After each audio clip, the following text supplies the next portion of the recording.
The violin's song felt like a cruel joke, each note a reminder of everything I'd lost. 11 years. 11 years since I last saw their faces, since I last felt the warmth of what I thought was family. Now, standing before the snow-white floral arch, the scent of lilies thick in the air, all I felt was a cold, hollow ache. My mother saw me first. Her eyes widened, not with recognition or love, but with a stark, cold fear. She didn't call my name. She didn't rush to embrace me. Instead, she whispered a harsh command into a walkie-talkie, summoning security as if I were a common criminal. My sister was behind the bridal door, shaking, but not with pre-wedding jitters. She was trembling with the weight of a secret that threatened to shatter the perfect facade she had so carefully constructed. I hadn't come to offer forgiveness. I arrived with a truth as sharp and unforgiving as a shard of glass, ready to cut through their lies. The last time I saw my sister, Alara, I was 15. She was radiant, the golden child, always bathed in the warm glow of my parents' adoration. I, Aaliyah, was the shadow, the quiet one, the one who excelled in academics but somehow always fell short in their eyes. It wasn't a competition I ever wanted to win, but Alara, fueled by an insatiable need for validation, made it one.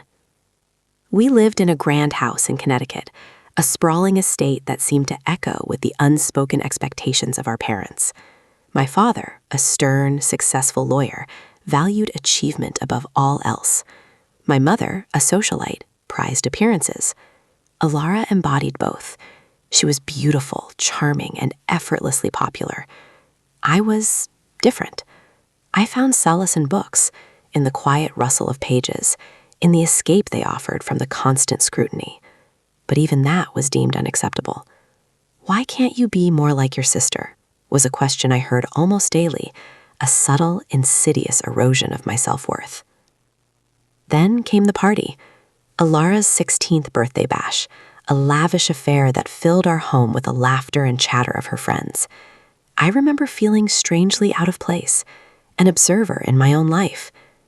I retreated to the library, seeking refuge in the familiar comfort of books. That's when I overheard them, Alara and her friends, their voices hushed but laced with malice. They were talking about me, dissecting my insecurities, mocking my intelligence, my clothes, my very existence. The words stung, each syllable a tiny cut, slowly draining my spirit. But it was what followed that truly broke me. They started fabricating stories, outrageous lies designed to humiliate me, to turn our parents against me. Lies that painted me as unstable, attention-seeking, and even dangerous. Lies that, somehow, my parents readily believed. The accusations escalated quickly, fueled by Alara's manipulative charm and her friends' eager complicity. Suddenly, I was being watched, my every move scrutinized. My phone calls were monitored, my internet activity tracked. My parents, once distant, now seemed openly hostile, their eyes filled with suspicion and distrust. The house, once a sanctuary, became a prison. I tried to defend myself, to plead my innocence, but my words fell on deaf ears. Alara, with a perfectly crafted expression of concern, would subtly twist my statements, turning them into further evidence of my supposed instability. My father, his face grim, eventually decided I needed help. He sent me away to a special boarding school in Switzerland, a place for troubled teens, a place where I was effectively silenced. He told me it was for my own good, that I needed to get better. He promised to visit. He never did. 11 years. 11 years of isolation, of fighting to hold on to my sanity, of battling the crushing weight of their betrayal. The boarding school was a nightmare, a sterile, oppressive environment where individuality was suppressed and conformity was enforced. I spent my days in therapy sessions, repeating the same stories, the same denials, only to be met with skepticism and accusations of denial. The therapists, influenced by my parents' carefully curated narrative, saw me as a problem to be fixed, not a person to be understood. I learned to survive by becoming invisible, by masking my true emotions, by playing the role they expected me to play. But beneath the surface, a fire was slowly building. A fire fueled by rage, by grief, and by an unshakable determination to expose the truth. I meticulously documented everything, every injustice, every lie. I gathered evidence, piecing together the fragments of my shattered past, building a case against those who had so cruelly wronged me. I knew that one day I would return, not as the broken, lost girl they had banished, but as a force to be reckoned with. Aaliyah would have her justice. The person I trusted most was one of them, my cousin, Sarah. She visited me once at the boarding school. She listened to me cry, held my hand, and swore she believed me. I poured my heart out to her, shared my darkest fears, revealed the names of Alara's accomplices. I thought she was my only ally. I found out later, from a source I paid handsomely, that she reported everything back to my parents. Every word, every tear, every secret. She solidified their narrative, confirming their belief that I was delusional and manipulative. That betrayal cut deeper than any other. It taught me a valuable lesson. Trust no one. Rely only on yourself. It was a bitter pill to swallow, but it hardened my resolve. From that moment on, I knew I was truly alone in this fight. But I also knew that I would win. I had to. My sanity depended on it. The years passed slowly, each day a battle against despair. But with each passing year, my plan took shape, becoming more detailed, more intricate, more deadly. I studied law, immersing myself in the intricacies of the legal system, learning how to exploit its loopholes, how to turn its power against those who had abused it. I honed my skills, becoming a master of manipulation, learning to play the game better than they ever could.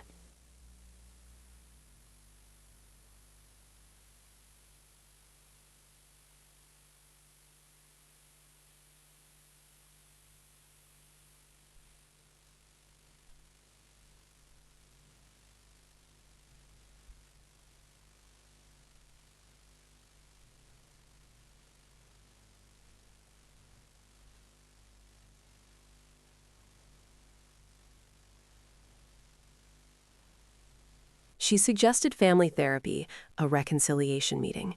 I knew it was a long shot, but I was desperate. I agreed. The meeting was a disaster. My parents arrived with Alara, their faces set in stone, radiating an almost palpable hostility. Alara sat beside them, a picture of innocent concern, her eyes wide and watery. Dr. Klein attempted to mediate, to facilitate a constructive dialogue, but her efforts were quickly derailed by Alara's carefully crafted performance. She spoke of my fragile mental state, of my delusions of persecution, of her unwavering love and support for me, despite my erratic behavior. My parents nodded in agreement, their faces etched with concern. When I tried to speak, to present my side of the story, I was immediately interrupted. My father, his voice booming with anger, accused me of being ungrateful, of disrespecting my family, of refusing to accept responsibility for my actions. My mother, her voice trembling with emotion, accused me of trying to destroy Alara's life, of being consumed by jealousy and resentment. Alara, feigning tears, begged me to stop, to seek help, to get better. I looked at them, at their faces contorted with anger and distrust, and I realized that it was hopeless. They were too far gone, too deeply entrenched in their delusion. Alara had woven a web of lies so intricate, so convincing, that they were completely ensnared. The meeting ended abruptly, with my parents and Alara storming out of the room, leaving me alone with Dr. Klein, feeling more defeated than ever. That night, I made a decision. I would stop trying to reason with them. I would stop trying to convince them of the truth. I would focus all my energy on one thing: revenge. I started saving every penny I could, working odd jobs in the school's kitchen and library, squirreling away money in a hidden account. I knew that my plan would require resources, and I was determined to be self-sufficient. I also started researching Alara, digging into her past, uncovering her secrets. I knew that everyone had vulnerabilities, and I was determined to find hers. As I delved deeper into Alara's life, I discovered a pattern of behavior that had been carefully hidden beneath her perfect facade, a trail of broken friendships, betrayed confidences, and ruined reputations. She was a master manipulator, a skilled liar, and a ruthless competitor. She used people, discarded them when they were no longer useful, and never looked back. I also discovered something else, something that gave me a glimmer of hope. She was deeply insecure. Beneath her confident exterior lay a fragile ego, desperately seeking validation and approval. Her greatest fear was being exposed, being revealed for who she truly was. That was her weakness, and I knew that I could exploit it. I spent hours honing my skills, mastering the art of deception, learning how to manipulate emotions, how to play on people's fears and insecurities. I became a chameleon, adapting to different situations, mirroring the behavior of those around me, gaining their trust, and then using their weaknesses against them. It was a dark path, but I felt like I had no choice. They had taken everything from me, and I was determined to take it all back. The weight of my plan was immense, a constant presence in my life. Sleepless nights were spent replaying scenarios, each one analyzed for potential pitfalls. My heart pounded with a mix of anticipation and dread. The injustice I suffered fueled me, but the potential consequences of my actions were terrifying. I knew that what I was planning was dangerous, that it could backfire, that it could destroy me, but I was willing to risk it all, because the thought of letting them get away with what they had done was unbearable. The violin's song, the snow-white flowers, the scent of lilies, it was all a stage, and the curtain was about to rise. The wedding was a cruel reminder of everything they had stolen from me: a family, a sense of belonging, a future. Seeing Alara in that pristine white dress, radiating an artificial happiness, made my stomach churn. It wasn't joy she felt, it was triumph. She had won. She had successfully erased me from their lives, rewriting the narrative to paint herself as the villain and me as the villain. The sight of my parents beaming at her, their faces filled with pride, was almost unbearable. They looked so happy, so oblivious to the truth. How could they not see through her charade? How could they continue to believe her lies after all these years? The injustice of it all was a physical weight, crushing my chest, making it difficult to breathe. I stood there, paralyzed, caught between the urge to scream and the need to remain composed. I had to stay focused. I had a plan to execute. I wouldn't let my emotions derail me. But the anger, the grief, the sheer, unadulterated rage was threatening to consume me. My vision blurred. The glass of champagne in my hand shattered, the sharp shards cutting into my palm. A trickle of crimson ran down my wrist, a stark reminder of the iron scent that ran through my past. A nearby waiter gasped, but I ignored him. I barely felt the pain. The emotional wounds were far deeper, far more agonizing. That night, I booked a one-way ticket to a remote cabin in the mountains. I needed to disappear, to disconnect from the world, to regroup and reassess my plan. The cabin was small and rustic, with no internet access and limited cell service. It was exactly what I needed: solitude. I spent my days hiking through the woods, breathing in the crisp mountain air, trying to clear my head. I replayed every moment of my life, from the earliest memories of my childhood to the present day. I analyzed every interaction, every conversation, every betrayal. I searched for patterns, for clues, for anything that could help me understand why they had done what they did. The more I thought about it, the more I realized that it wasn't just about Alara's insecurities or my parents' blind faith. It was about power. Alara wanted to be the center of attention, the golden child, and she was willing to do anything to maintain that position. My parents wanted to believe in the perfect family, the perfect image, and they were willing to ignore the truth to preserve that illusion. I had been a threat to their carefully constructed world, and they had eliminated me. It was a cold, calculated decision, devoid of empathy or compassion. The realization hit me like a punch to the gut. It solidified my resolve. I would not let them win. The cabin became my sanctuary, a place where I could shed the mask I had been wearing for so long and confront my true self. I allowed myself to feel the pain, the anger, the grief, to wallow in the darkness. I cried until I had no tears left.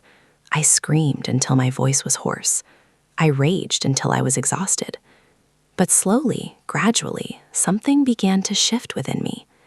The victim mentality began to fade, replaced by a growing sense of empowerment. I realized that I was not powerless.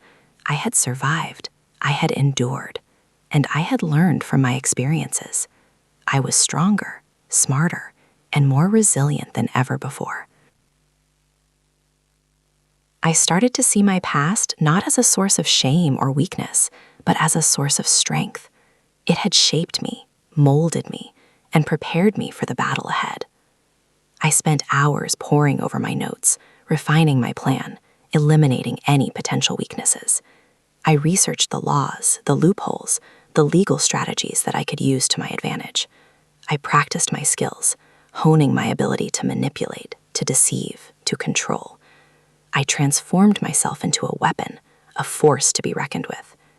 The quiet girl who had been banished to Switzerland was gone.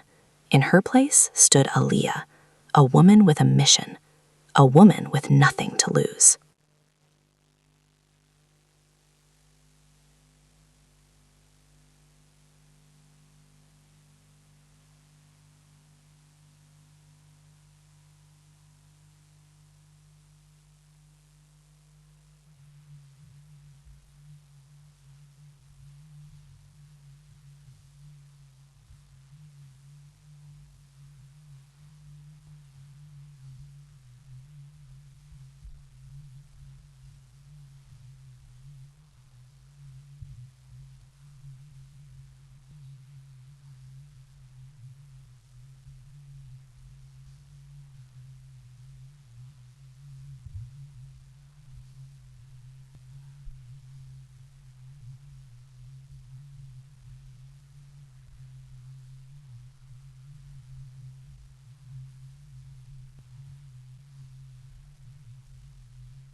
The tall and elegant cabin on Mounting Moutharoo Pass was carefully built with wooden beams and floors, and built with all the comforts of luxury and function. I rode comfortably on my oak ride through the mountains with many interesting places to visit, and with many miles to explore. I was there to work in my favorite hobby, carpentry, and I was happy to do it alone. I found a piano outside, and I played a note to allow myself to make the cabin my favorite place. I couldn't help but fall in love with it. I made it sit well, and I took baths on the tub. It was also very nice to bath there. I rode there to make my headspace, and I rode there to allow myself to be away from the world. I put pillows on the mat, and I put pillows on the floor, and I put pillows on the... I would not let them get away with what they had done. I would make them pay. The fire crackled and popped, casting dancing shadows on the walls of the cabin. In the darkness, a plan was born. A plan for revenge. The next few months were a delicate dance. I returned to society, a ghost in their machine. I enrolled in a forensic accounting course, my stated goal to understand the family business better, a line Sarah parroted back to my parents with sickening sincerity. But the truth? I was learning how to trace money, how to uncover hidden assets, how to dismantle their empire from the inside out. I needed evidence, irrefutable proof of their misdeeds, and I knew it wouldn't be handed to me. I started subtly inserting myself back into their lives, attending family dinners, volunteering at my mother's charity events, even offering to help Alara with her burgeoning business. Each interaction was carefully calculated, each word meticulously chosen. They ate it up. Their guard was down. They thought they had broken me, that I was no longer a threat. They couldn't have been more wrong. While they reveled in their perceived victory, I was quietly gathering information, building my case, piece by piece. I installed hidden cameras in their home, disguised as innocuous objects like picture frames and smoke detectors. I tapped their phones, intercepting their calls, listening to their conversations, documenting their every word. It was a risky game, but I was careful, methodical, and always one step ahead. One evening, while helping Alara organize her files, I stumbled upon a hidden folder on her computer. It was password protected, but I had anticipated this. The forensic software I had acquired was remarkably efficient at cracking encryption. Within minutes, I had bypassed the security and gained access to the contents. What I found was explosive. A detailed record of her fraudulent business practices, her tax evasions, her money laundering schemes. It was all there, in black and white. My heart pounded with excitement. This was the smoking gun I had been searching for. I copied the files onto a secure external drive, making sure to erase any trace of my presence. But the rabbit hole went deeper. There were encrypted emails, financial records showing transfers to offshore accounts, and even documents detailing a payoff to a local politician to silence a whistleblower. This wasn't just about Alara's ambition. It was a web of corruption that reached the highest echelons of society. I knew that exposing this would not only ruin her, but it would also bring down everyone connected to her, including my parents. The closer I got to exposing them, the more paranoid I became. I knew they were capable of anything. One night, I came home to find my apartment ransacked. The place was a mess. Furniture overturned, drawers emptied, and my computer was gone. They were sending me a message. They knew I was onto them, and they wouldn't hesitate to silence me. I wasn't surprised. I had anticipated this. I had a backup of all my data stored in a secure location, and I had taken steps to protect myself. I installed a state-of-the-art security system in my apartment, complete with surveillance cameras and motion sensors. I also hired a private investigator, a former law enforcement officer named Ben, to provide me with protection and to help me gather more information. Ben was a gruff, no-nonsense type, but he was reliable and discreet. He had a network of contacts that stretched far and wide, and he knew how to get things done. With Ben's help, I started digging deeper into my parents' past, uncovering a trail of shady deals and unethical behavior that spanned decades. It was a history they had carefully buried, but I was determined to bring it to light. The final piece of the puzzle fell into place a few weeks later. I discovered that my father had been using his law firm to launder money for a notorious criminal organization. The evidence was irrefutable: bank statements, wire transfers, and even recorded conversations. This was it. This was the key to unlocking everything. I knew that once this information went public, their entire world would come crashing down around them. But I couldn't act rashly. I needed to plan my next move carefully. I contacted a journalist, a well-respected investigative reporter named Maria, who had a reputation for exposing corruption. I anonymously sent her a package containing all the evidence I had gathered, along with a detailed explanation of my story. I knew that Maria would be able to verify the information and bring it to the attention of the authorities. I waited, my heart pounding with anticipation. The waiting was the hardest part. I knew that once the story broke, there would be no turning back. My life would be forever changed. But I was ready. I had come too far to back down now. I knew that what I was doing was right. I was fighting for justice, for the truth, for my own sanity, and I wouldn't rest until I had achieved my goal. The news broke sooner than I anticipated. Maria, true to her reputation, didn't waste any time. The story exploded across every news outlet, a tidal wave of accusations and revelations. My parents and Alara were caught completely off guard, their carefully constructed world collapsing around them in real time. The first reports focused on Alara's fraudulent business practices, the tax evasions, and the money laundering. Then came the allegations against my father, his law firm's role in shielding illicit funds for dangerous individuals, and the payoff to the whistleblower. The final blow was the revelation of my parents' calculated scheme to banish me, twisting the narrative to paint me as unstable while they profited from my absence. The public outcry was deafening. Protests erupted outside their mansion, their offices, even outside Alara's luxury condo. Social media was ablaze with condemnation. Every comment, every tweet, a dagger twisting in their wounds. They scrambled to contain the damage, issuing denials, hiring high-powered lawyers, launching a PR offensive. But it was too late. The truth was out, and it couldn't be buried. My parents called me, their voices a mixture of anger, fear, and desperation. They accused me of orchestrating the whole thing, of betraying them, of destroying their lives. I simply hung up. There was nothing left to say. Alara, on the other hand, didn't call. She knew I was behind it all, and she knew that any attempt to plead or threaten would be futile. She was too busy trying to salvage what was left of her empire, but the cracks were too deep, the foundation too rotten. Seeing them squirm, watching their carefully constructed lives crumble, brought a chilling satisfaction. But it wasn't enough. I wanted more than just their public humiliation. I wanted them to face the consequences of their actions. I wanted justice.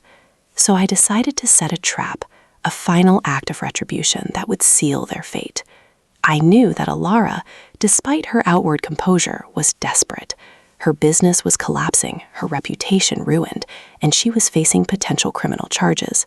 She needed a way out, a lifeline, and I was going to offer it to her.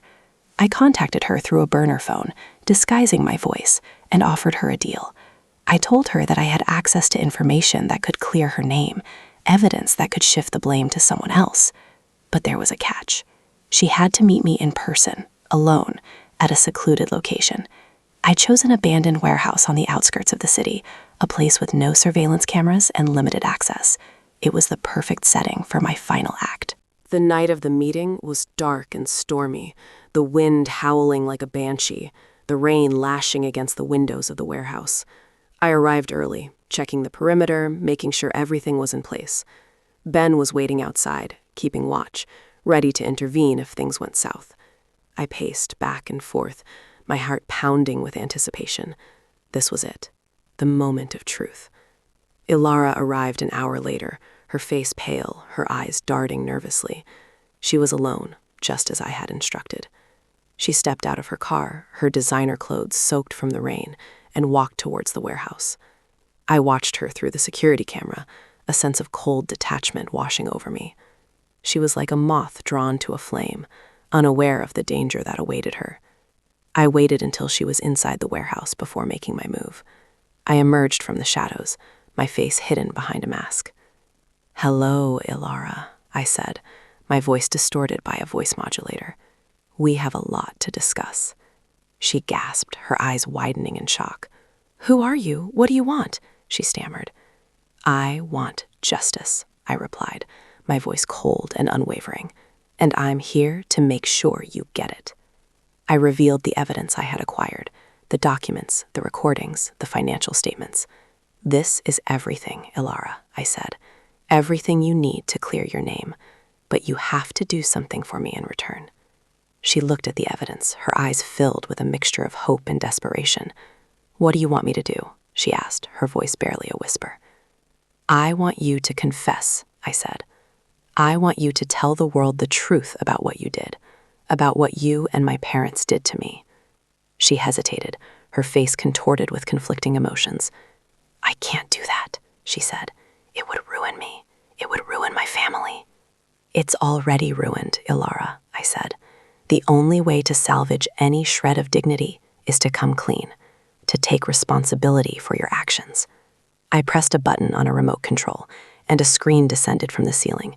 It displayed a live feed from a hidden camera in another room, where my parents were waiting, unaware of what was happening. "They're here, Ilara," I said. "They're watching. They're waiting to see what you'll do." Her eyes darted from the screen to me, her face a mask of panic. She knew she was trapped. She knew that her every move was being watched, every word being recorded. "I can't," she repeated, her voice trembling. "I just can't." I sighed, shaking my head. "Then I guess there's nothing left to discuss," I said. I turned to leave, but before I could take a step, she lunged at me, her eyes filled with rage. She grabbed a metal pipe that was lying on the floor and swung it at my head. I ducked, narrowly avoiding the blow, and stumbled backwards. The pipe crashed against the wall, sending sparks flying. The warehouse was plunged into darkness. The power had been cut. Ilara shrieked, dropping the pipe, her hands trembling. "What did you do?" she cried. "What's going on?" I didn't answer. I had anticipated this. I had planned for it. The darkness was my ally. I activated my night vision goggles, and the warehouse sprang back to life, bathed in an eerie green glow. I could see Ilara standing there, frozen with fear, her eyes wide with terror. I advanced towards her, slowly, silently, like a predator stalking its prey. She backed away, her breath coming in ragged gasps. "Stay away from me," she said, her voice barely audible. "I don't want to hurt you." "It's too late for that, Ilara," I said, my voice a low growl. "You already hurt me. Now it's my turn." I reached into my pocket and pulled out a small device. It was a signal jammer, designed to block all communication signals. "No one can hear you now, Ilara," I said. "No one can help you." I activated the jammer, and the warehouse fell silent, save for the sound of our breathing. The storm outside raged on, mirroring the tempest inside. I took another step closer, and Ilara screamed. But her scream was cut short, swallowed by the darkness, lost in the wind and the rain. The trap had been sprung, and there was no escape. The scream died in her throat as I advanced, the night vision goggles painting the scene in an eerie green. She stumbled backward, tripping over a stack of discarded crates. I loomed over her, the signal jammer buzzing softly in my hand. "This isn't personal, Ilara," I lied. "It's business. You made a deal with the devil, and now it's time to pay up." I didn't wait for her to respond. Years of pent-up rage fueled my actions. I grabbed her phone, the one she'd used to contact me, and uploaded all the evidence, her financial crimes, my father's money laundering schemes, everything, to a secure server, flagged to automatically release to the authorities and every major news outlet if anything happened to me. Then I forced her to record a full confession, detailing her crimes and the involvement of my parents. The camera, hidden in my jacket, captured every word, every tear, every flicker of remorse in her eyes. "Say it, Ilara," I hissed, my voice devoid of emotion. "Tell the world the truth." Her voice cracked as she spoke, the words tumbling out in a rush of guilt and desperation. I committed fraud. I evaded taxes. I laundered money. My father helped me. My mother knew. I'm so sorry." With the confession secured, I released her. I watched as she stumbled out of the warehouse, disappearing into the stormy night. Ben was waiting as planned.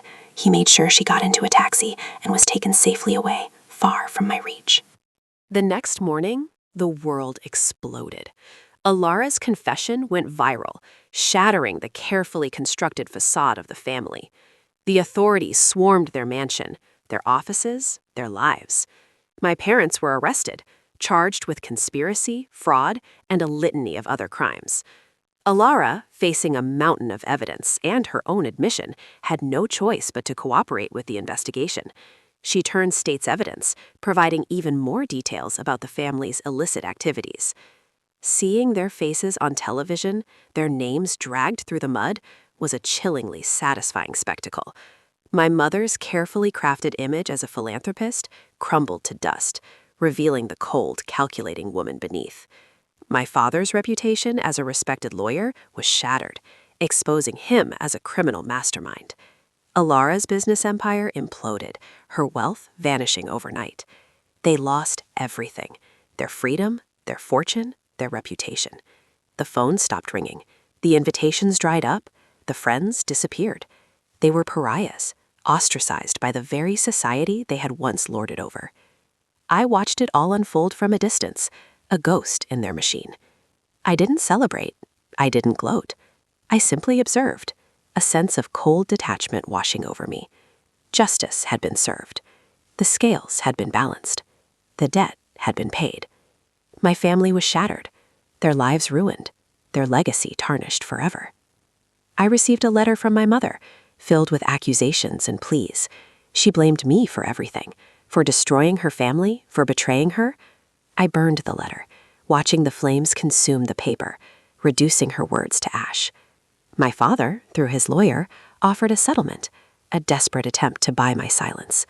I refused. There was no amount of money that could undo the pain they had caused. Ilara never contacted me, but I saw her on television, her face etched with regret and shame. She was trying to rebuild her life, to atone for her sins. I didn't pity her. She had made her choices, and she had to live with the consequences. I moved on, leaving the past behind me. I started a new life, far away from the shadows of my family's legacy. I surrounded myself with people who loved and supported me, people who saw me for who I was, not for who my parents were. Revenge isn't sweet. It's necessary. It's the price you pay when someone tries to steal your life. It's not about hatred. It's about survival. It's about reclaiming what was taken from you. It's about standing up for yourself and saying, enough. They lost everything. I just smiled. Would you have done the same? Let me know in the comments. Subscribe for more justice.